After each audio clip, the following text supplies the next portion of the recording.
Well, good evening and welcome to Tucker Carlson tonight. Fired FBI Director James Comey is set to testify on Capitol Hill tomorrow about his interactions with the president. But Comey delivered a preview of his remarks this afternoon. He released his opening statement to news organizations. Fox Chief Intelligence Correspondent Catherine Herridge has given the statement a thorough look, and she joins us now. Hey, Catherine. Well, thank you, Tucker. The fired FBI director will start tomorrow's hearing by reading these 7 pages into the congressional record. James Comey says he had 9 private conversations with President Trump, and he documented each one, sometimes writing up his notes in the FBI vehicle outside Trump Tower. In January, Comey volunteered the incoming president was not under investigation. And later that same month, at a private dinner, now President Trump asked the FBI director if he wanted to stay on. Quote, the president said, "I need loyalty. I expect loyalty. I didn't move, speak, or change my facial expression in any way during the awkward silence that followed," Comey writes. "We simply looked at each other in silence." Later in the conversation, the president returned to the subject. "I need loyalty." I replied, "You will always get honesty from me." He paused and then said, "That's what I want. Honest loyalty." I paused and then said, "You will get that from me." A day after the National Security Advisor Mike Flynn resigned in February, Comey said the president asked him to let go of Flynn's investigation, not the broader Russia case. Comey said it was very concerning, but no further action was taken. And tonight, the president's personal attorney says he feels totally vindicated. Tucker? Catherine Herridge, thanks a lot for that. You're welcome. Well, Jim Comey isn't coming to Capitol Hill until tomorrow, as we said, but there was plenty of drama at the Senate Intelligence Committee today nonetheless. Here's a selection of what happened. And there are reports out in the press that the president separately appealed to you, Admiral Rogers, and to you, Director Coates, to downplay the Russia investigation. I have never been pressured. I have never felt pressure to intervene or interfere in any way and shaping intelligence in a political way. Today, I am not going to talk about theoreticals. I am not going to discuss the specifics of any interaction or conversations I may or may not. If I could finish, sir, please. That I may or may not have had with the President of the United States. Is there an invocation by the President of the United States of executive privilege? Is there or not? Not that I'm aware of. Then why are you not answering our questions? Because I feel it is questions? inappropriate, Senator. What you feel isn't relevant, Admiral. Meanwhile, outside the committee room, Comey's written remarks have driven the usual hotheads all the way to the edge and sometimes past it. Congressman Al Green of Texas went on the House floor and declared that he's going to start drawing up articles of impeachment this minute before the former FBI director even testifies. He made it very clear that he was going to fire Mr. Comey regardless as to what anyone else called to his attention. If no one else does, I will file articles of impeachment to impeach President Donald J. Trump for obstruction of justice. Well, meanwhile, the ratings bonanza on the left-wing cable channels continues as anchors and analysts compete to out-hyperventilate each other. This scandal is big, they're telling us, bigger even than you guessed it, Watergate. Donald Trump is not nearly as effective at presiding over a cover-up as Richard Nixon was. Watergate pales, really, in my view, as compared to what we're confronting now. Tonight, we have arrived at Watergate. This is Watergate. Well, you probably knew this already, but the TV business tends to draw hysterics, attention seekers, and hyperbole merchants. We work here, so we can tell you that for certain. But in overheated moments like this, it is worth taking a few steps back and considering what's really going on. Let's start with Watergate. Is this Watergate?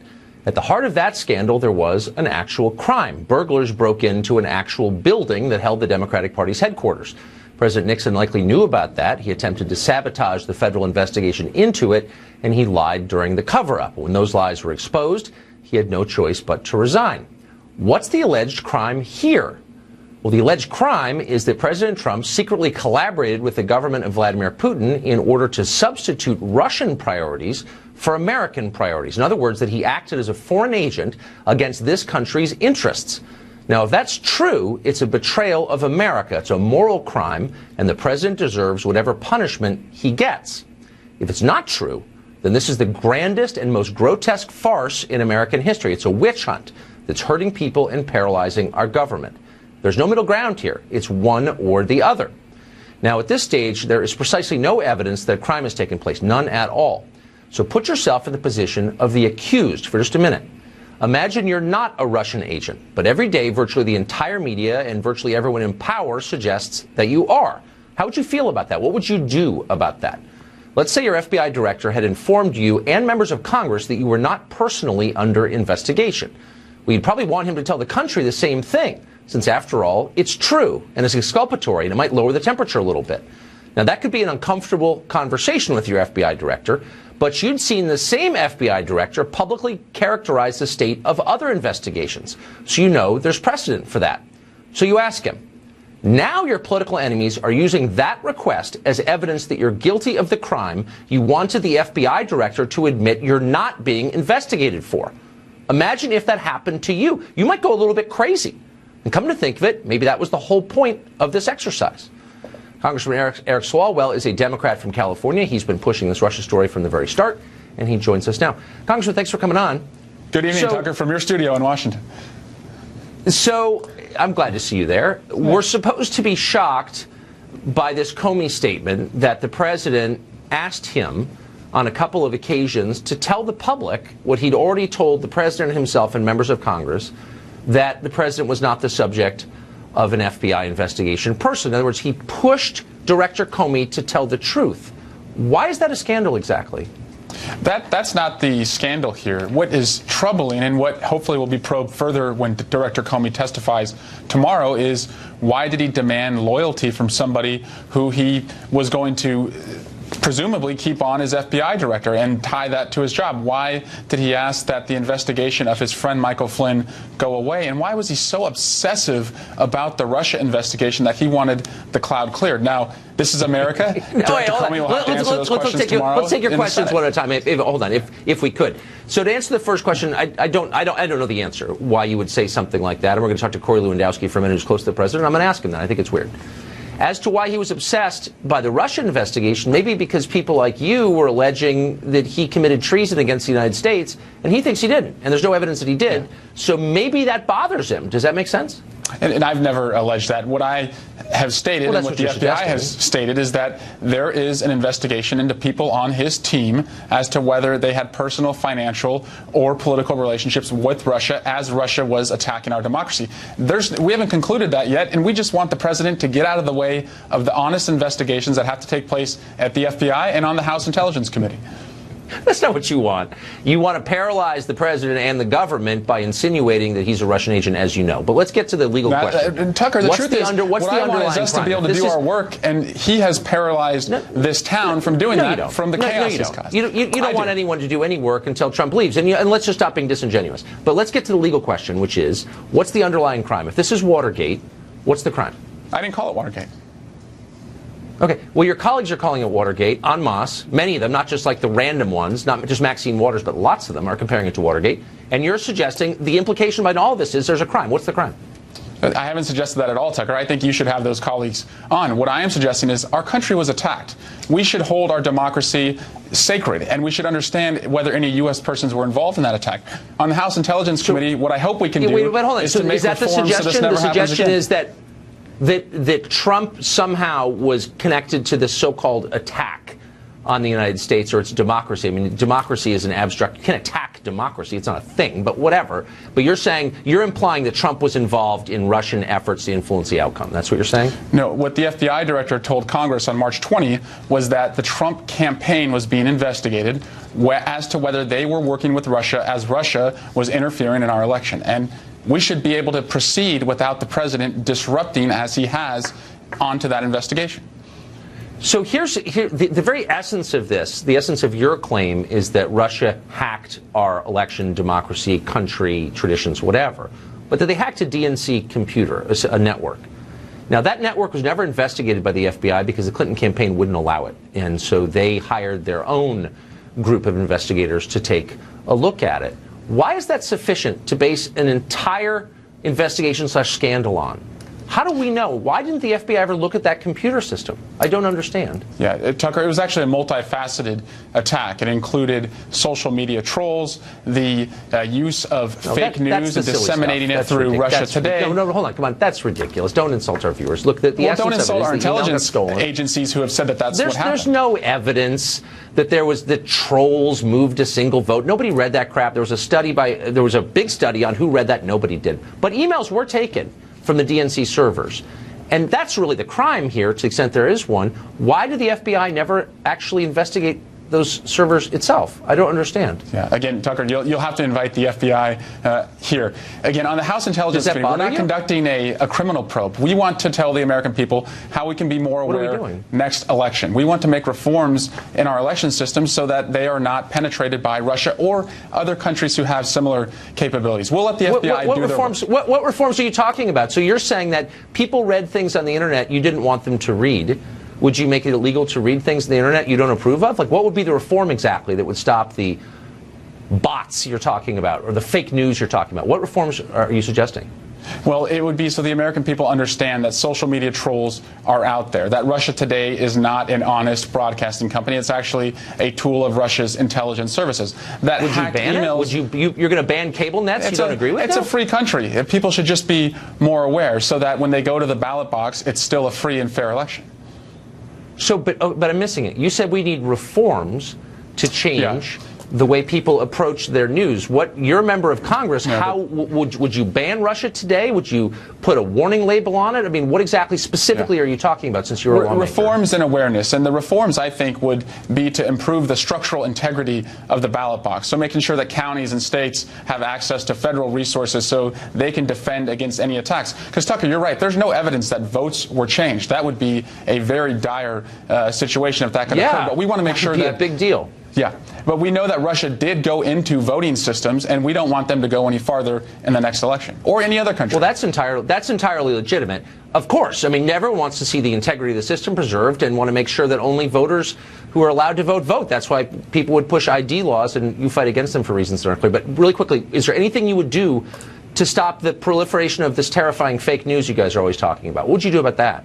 We just want America to be more aware so that Russia or other countries aren't able to pull this off again. This is a mess, Tucker, and it has prevented us from doing the work for the American people that we really should be here doing. But they didn't pull off anything. And by the way, when you can figure out what exactly they pulled off and be super specific about it, please come back anytime. I'll be quiet as you explain. I love coming back, Tucker. Thank you, Congressman. And congratulations on your new baby, by the way. Oh, thank you. Well, for more reaction to Comey's statement, we are joined by former Donald Trump campaign manager Corey Lewandowski. Corey, thanks a lot for coming on tonight. So you just heard Congressman Swalwell bring up almost first thing this statement from the former FBI director that says President Trump asked for his, quote, loyalty. Now, assuming that's true, why would the president ask for loyalty from an FBI director? What does that mean? Look, what the president asked for was loyalty to the country and loyalty to make sure that the American people have the justice system that they want. That's not unheard of. That's not uncalled for. And what the president asked for as a president-elect was to develop a rapport with the incoming FBI director. If you read the statement that the FBI director made, what he said was in his entire tenure, he had 2 conversations with Barack Obama when he was the president of the United States. One was to simply say goodbye. And in the time that President Trump has taken office, from the time he was the president-elect till the time Jim Comey was fired for not performing his job well, he had 9 separate conversations with the president in multiple meetings. The difference is this president is hands-on, wants to make sure that we have the best Justice Department available, and he made the decision as the commander-in-chief to relieve a person from duty who was no longer capable of running the FBI. Well, that's for sure, and you'll get no disagreement from me, or, by the way, privately from a lot of Democrats. They thought that Comey was out of control because he was. Why, though, would the president have asked the attorney general to leave the room before he spoke to the FBI director? Look, it's very possible the president wanted to have private conversations, and the president has that prerogative and is entitled to have those conversations. But what's important, Tucker, as you know, is when Director Comey appeared in Trump Tower in January, prior to the president even being inaugurated, he informed the president that he was not under investigation in any way, shape, or form. And it's important I read this. He said, "I should be prepared to assure President-elect Trump that we were not investigating him personally. That was true. We did not have an open counterintelligence case on him." It's very clear the president President-elect, and now President Trump, has never been under FBI investigation, and the President cited that on 3 separate occasions when he dismissed Jim Comey for his lack of ability to continue to lead the FBI, that on 3 occasions, Director Comey informed the President he was never under investigation. Right. No, I think that's definitely one of the headlines here.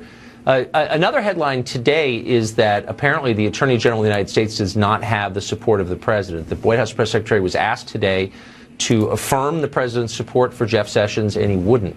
Why is that? Look, I think what we know about this president and what we know about Sean Spicer is it's very clear that the president speaks for the president. And this is a president who has been exceptionally accessible to the media, whether it's through print media or broadcast media or through his Twitter accounts. And the president will speak for himself when he believes it necessary to do so. And I think it's fair that the president will have the ability to answer if he continues to have the faith of Jeff Sessions or not. Right. Do you think the president understands that Sessions isn't just another guy who works for him, but maybe the one guy who really understands why he got elected, and that he was key to the president's election, and that if he fires Jeff Sessions, a lot of his supporters will say, you know what, I'm out? I mean, does he see Sessions that way? Look, Jeff was one of the, as you know, the very first U.S. senators to endorse President Trump. Right. He was with us in Mobile, Alabama in August of 2015. Senator Sessions then, and now Attorney General Sessions, has been a steadfast supporter of this president and the agenda which he wants to move forward, which is immigration reform and tax cuts and repealing and replacing Obamacare. And what we know is that Jeff Sessions is an individual who has the utmost integrity and is going to do what is right. But as you know, every individual who is confirmed by the U.S. Senate serves at the will of the president. If the president decides to make a decision to change that, that's his prerogative. That would be a grave mistake, and I hope that doesn't happen. That's my view. Anyway, Corey, thanks a lot for joining us tonight. Thank you. Barack Obama was in Montreal, Canada today and used his visit to another country to bash his successor. Up next, we'll talk to Mark Stein about Obama's fear-mongering about fear. Also, California Governor Jerry Brown isn't happy about the president's withdrawal from the Paris Agreement, so he went to China to make his own climate deal. California used to be a state. It's now a country. Will it declare war on somebody? We'll talk to a close associate of the governor coming up. The world is at an inflection point. We are going to be inviting in those who argue that democracy doesn't work, that restrictions on the press are necessary, and that intolerance and tribalism and organizing ourselves along ethnic lines are the answer to today's challenges. And extreme nationalism and xenophobia and the politics of us versus them. Isolationism or nationalism, where they can suggest rolling back the rights of others. Openness to immigrants and refugees. That's fundamental to who we are. I am convinced that the future does not belong to strong men. Blah, blah, blah, blah, blah. That was, of course, former President Obama. You heard him talk for years. He was in Canada today in Montreal, where he delivered a dark speech obliquely attacking the president who replaced him and warning about the rise of something called a politics of fear, whatever that is. Mark Stein is a columnist, best-selling author, and a Canadian. Best of all, he joins us now.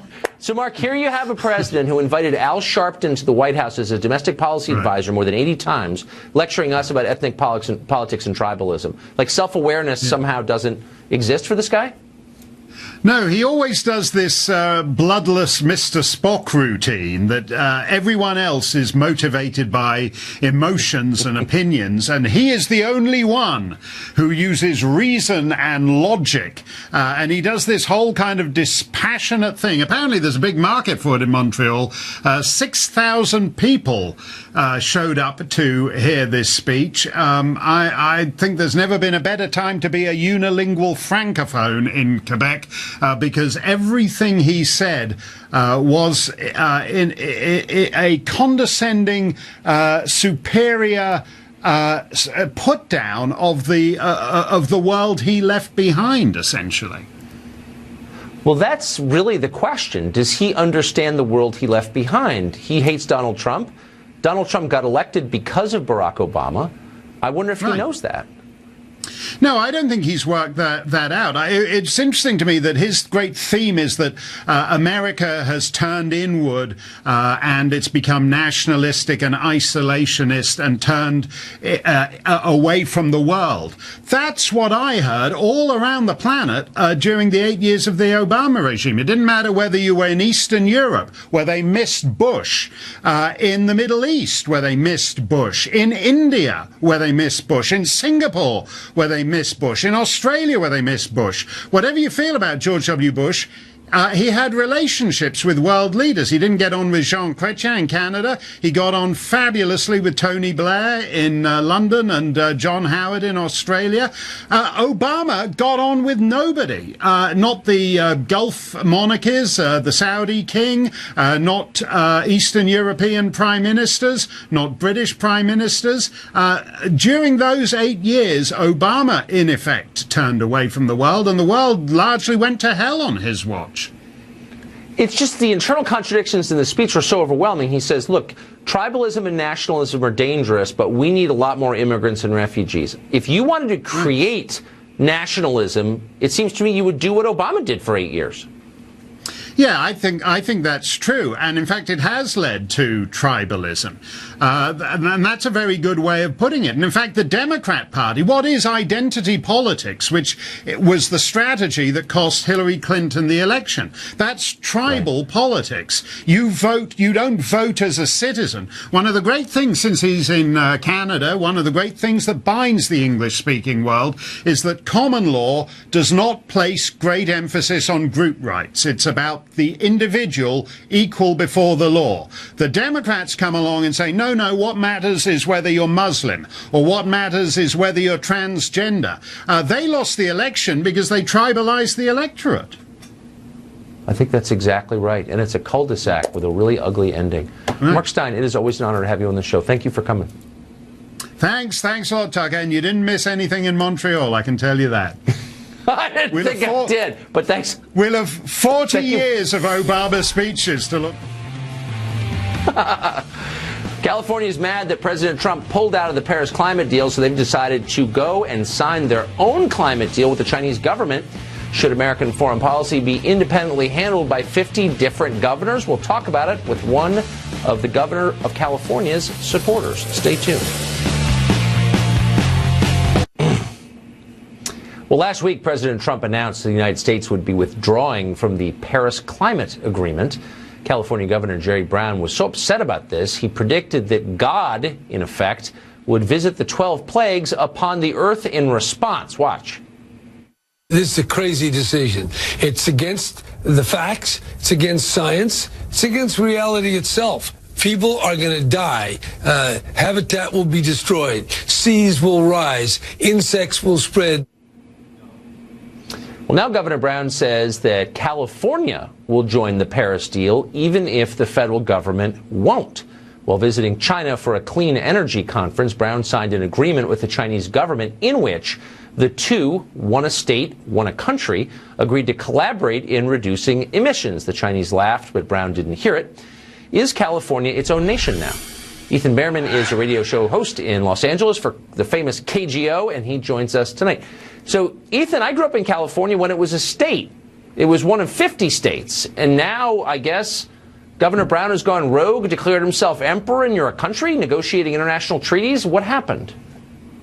Well, it's not an international treaty, so we're not violating the Constitution, Article 1, Section 10, Clause 1. As you know, this is a non-binding agreement where we're going to share the technology. California has already spent billions of dollars using some of my money as a taxpayer to create these industries, build them, and grow them into a large businesses. I mean, look at Tesla right now. Why not leverage that with one of the largest and fastest growing economies in the world, China? So let's share that. Let's get a return on our investment here in California. Because California doesn't have the right to do that because it's a state. You're basically creating your own foreign policy when that right is constitutionally reserved for the federal government. And that used to be obvious, but California is so high on its own fumes, macrobiotic fumes, that they've lost sight of that somehow.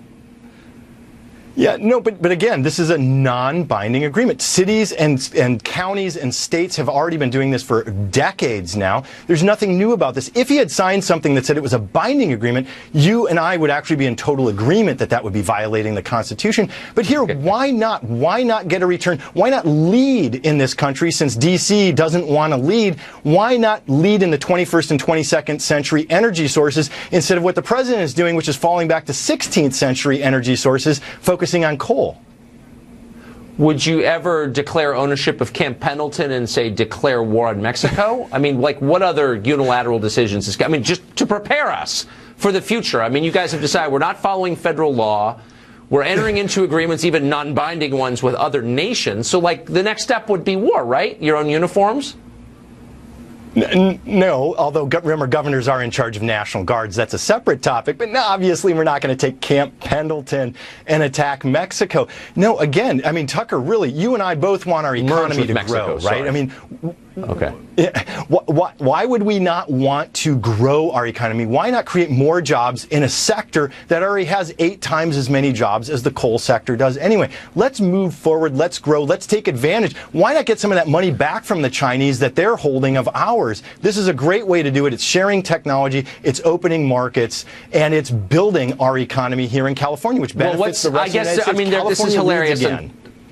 On so many levels. Of course, a lot of that technology, the green technology that you refer to, is subsidized by federal dollars. You, as Obama said, you didn't build that. The rest of us did. So you're taking an investment from the other 49 states and making money on it, and then claiming moral credit for it, and then wagging your finger at the rest of the country and saying we're better than you. I guess we're used to that, but it's annoying. You can see why the rest of the country would be annoyed by that, right? Well, yes. I mean, and the rest of the country is annoyed by a lot of things California does because we lead. We're not sitting back and waiting for things to happen. By the way, California sends more money to D.C. and gets less back than any other state. You know that fact to be true, Tucker. And on top of it all, the federal government coffers. If California companies are going to reap the benefits of the Chinese market, D.C. gets some of that money too. So it's a win-win all the way around. Yeah. You also lead the country in poverty. You have more than any other state. You lead the country in middle-class people fleeing to Idaho. You definitely lead in that category in Scottsdale and Portland, Oregon. So really quickly, if you're upset about climate change and you believe it's being driven by CO2 emissions, you think carbon dioxide is a poison like arsenic, why would you sign an agreement with the world's largest polluter, China, that allows them to continue to pollute for another generation? How does that help with global warming? Well, the agreement signed today doesn't say what you just said, Tucker. It's a sharing of technologies. It's a sharing of information. It's an opening of markets to one another and ensuring I'm referring to the Paris Agreement that Governor Brown is scolding Trump for pulling out of, which allows the Chinese to continue increasing their CO2 emissions for another generation. So that doesn't really make sense why you'd want to give the world's biggest polluter a pass or political cover, as Brown just did. Why would he do that? Does he have some weird agenda we don't know about? Well, actually, that's why today's move is an improvement over the Paris Climate Agreement. I agree with you. There were problems in the Paris Climate Agreement. They weren't strong enough. It didn't push hard enough on China. It didn't push hard enough on India. I actually agree with you on that portion of it. So that's why today is so important, because remember, in the Bay Area in particular, there was a study just a couple of years ago, 1/3 of all of the air pollution being measured in the Bay Area was actually coming from China. So anything that we can do to help them, to help lead them down the path of cleaner energy, benefits Californians, benefits the rest of the United States. I think you're right about that, but sucking up to them and giving them a propaganda coup is probably not the same as getting them to stop polluting, but whatever. Ethan, it's great to see you tonight. Thank you, and good luck in your state/country. Well, a gun group's lawsuit against Katie Couric was recently dismissed by a judge because he just doesn't like the gun group's political positions. After the break, we'll talk to a member of that group about what they're doing next. It's an amazing decision you should know about. Plus, what else can we expect during James Comey's testimony tomorrow? We've got a famed former prosecutor joining us with 3 things to watch for as you watch that tomorrow.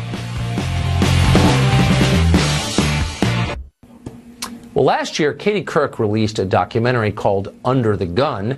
It looked at America's firearms laws from a pretty specific perspective, as you can imagine. As part of the documentary, she interviewed a Virginia pro-gun group and then dishonestly represented what they said. Don't take our word for it. Watch this. Here's how the documentary framed their conversation. Let me ask you another question. If there are no background checks for gun purchasers, how do you prevent felons or terrorists from purchasing a gun?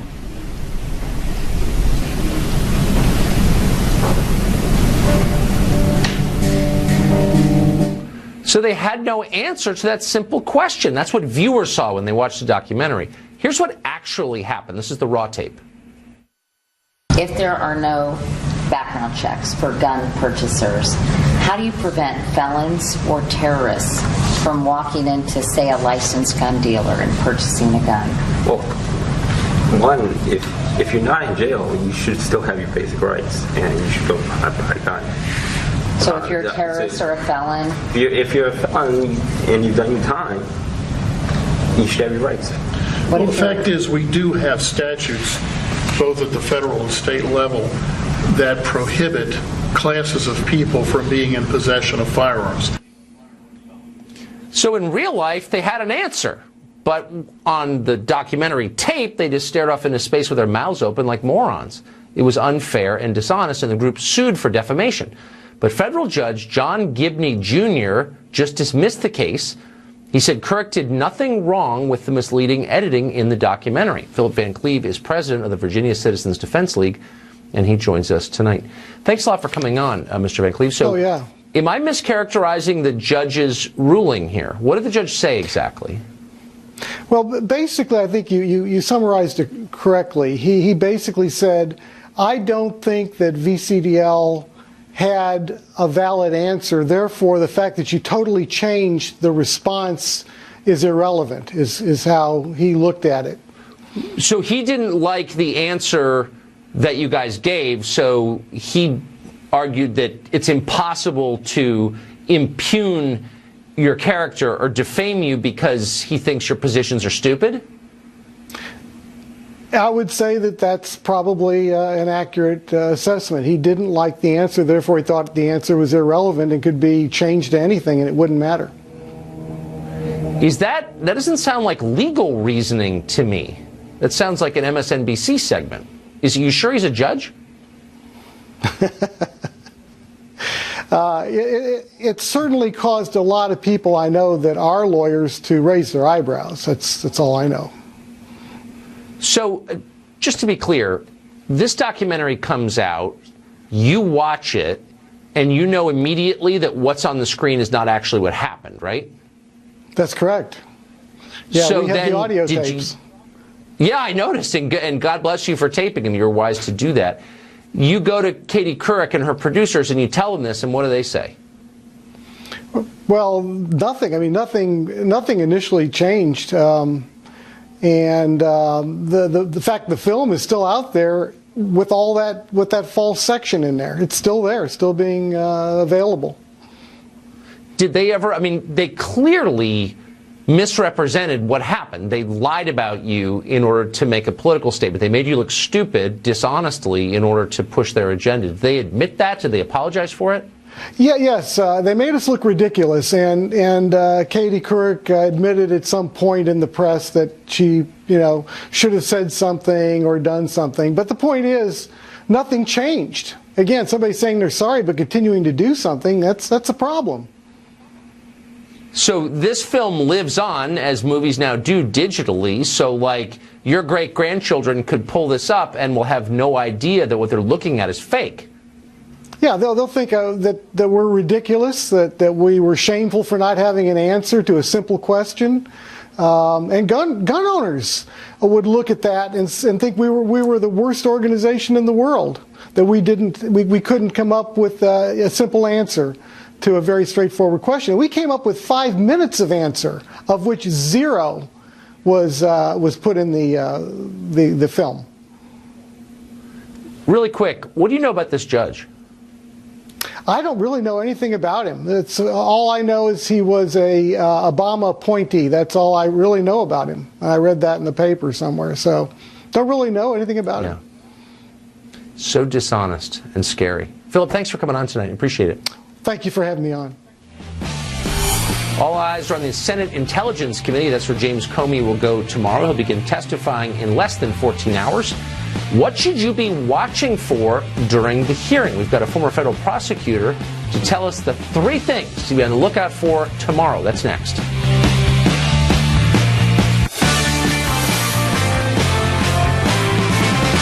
I'm talking about a situation where we were told to stop something for a political reason. That would be a very big deal. It's not happened in my experience. Well, that was Jim Comey a month ago telling the Senate Judiciary Committee the president never tried to improperly influence him in this investigation on Russia. Now he's coming back to the Senate and he may be telling a different story. We'll find out tomorrow. The hearing isn't just going to be on cable news. ABC, CBS, NBC, the broadcast networks are planning to air it live as well. You may be watching tomorrow. What should you be looking for while and after Jim Comey speaks? Joining us to answer that question, Andrew McCarthy is a former federal prosecutor, and he joins us tonight. So a lot of people are interested in this story, but it's a complex, sprawling story with more innuendo than fact. How should we be scoring this at home? What should we look for? Well, I think the main thing, Tucker, that has really confused people about the discussion over the last weeks is the idea that pressure and obstruction of justice are the same thing, and they're clearly not. Actually, if you look at what former Director Comey's testimony says, the case that there was obstruction of justice is much worse today than it was yesterday, and I actually didn't think there was any case yesterday. But I think what people need to understand is putting pressure on a subordinate is not obstruction of justice. The key element of obstruction of justice is corruption. So if you don't have pressure that is motivated by corruption, there is no obstruction.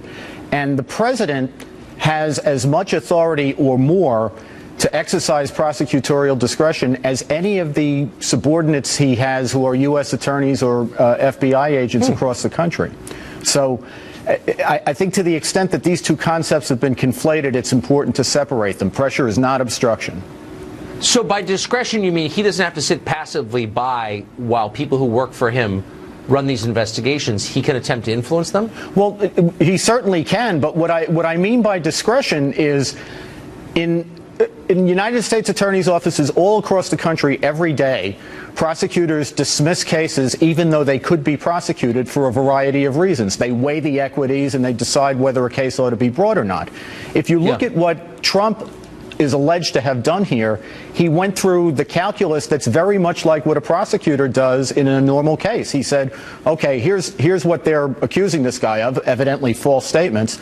But on the positive side of the ledger, you know, he didn't do anything inappropriate with Russia. He's already been laid low. Right. I had to fire him yesterday. He's already been humiliated. Enough is enough. Now, you may not agree with that, but it's not corrupt. And it's the kind of calculus that happens all the time in an exercise of prosecutorial discretion. Interesting. So what else should we look for? Well, I think there's going to be a big to-do about this whole business about whether Trump sought a loyalty pledge from Comey or not. And that I think is a lot more complicated than you would get from what we're hearing people comment about all of this. To a certain degree, the FBI director is a subordinate, to a complete degree, he is a subordinate of the president and does owe the kind of loyalty that an inferior officer owes a superior officer. He has to obey orders, and he's got to carry out policy and the like. I think Comey's quite right that what he really owes the president is honesty, and in actually being honest, that's how you're best loyal to the president. So the question is going to be, what did Trump mean by loyalty? And I think to the extent that people say that loyalty is not a factor in these superior-subordinate relationships, that's not the case. I mean, I hate to editorialize, but I don't know a single person speaking on behalf of the White House who can explain things as clearly as you can. Well, you probably don't want to work there, but it would help them anyway. Andrew McCarthy, thank you for coming on. That was really interesting. Thank you, sir. Mr. Mayor spent 5 years as the CEO of Yahoo. 5 years later, no one is shouting Yahoo about her performance, but she got super, super rich for wrecking that company. How exactly did she do that? We'll tell you coming up. Not a lot of normal people read the New York Times anymore, but they did publish a pretty interesting piece the other day, a lengthy assessment of outgoing Yahoo CEO Marissa Mayer, who spent 5 years running that company and has become one of the most famous business leaders in America, if not the world. The newspaper's assessment is damning proof that her tenure was, in fact, disastrous for just about everybody except for her. From 2012 to 2017, Yahoo cut half of its employees, half. Mayer failed to fix the company's core business models and made a couple of disastrous acquisitions, like buying the blogging platform Tumblr for more than $1 billion, because it's only $1 billion. Yahoo suffered massive privacy breaches and failed to properly address them. Actual users of Yahoo were hurt by that. Mayer tried to bring glamour to the company with a host of weird stunts rather than actually fixing it. She threw a Wizard of Oz themed photo shoot, for example, with top executives that cost $70 grand and embarrassed everybody but her. Then she also tried to glamorize herself, mostly. In fact, in 2013, she did a photo shoot for the fashion magazine Vogue. Morale at the company was poor, and Mayer was apparently prone to making petty decisions. She allegedly refused to sign Gwyneth Paltrow as a food blogger because Paltrow didn't have a college degree. Somehow that was important. A lawsuit accuses her of discriminating against men. In short, it was a gigantic disaster from start to finish. Yahoo's core business is set to be bought next by Verizon a month from now for less than $5 billion. It was once worth more than $100 billion. So surely this failure has been harmful to Mayer, right?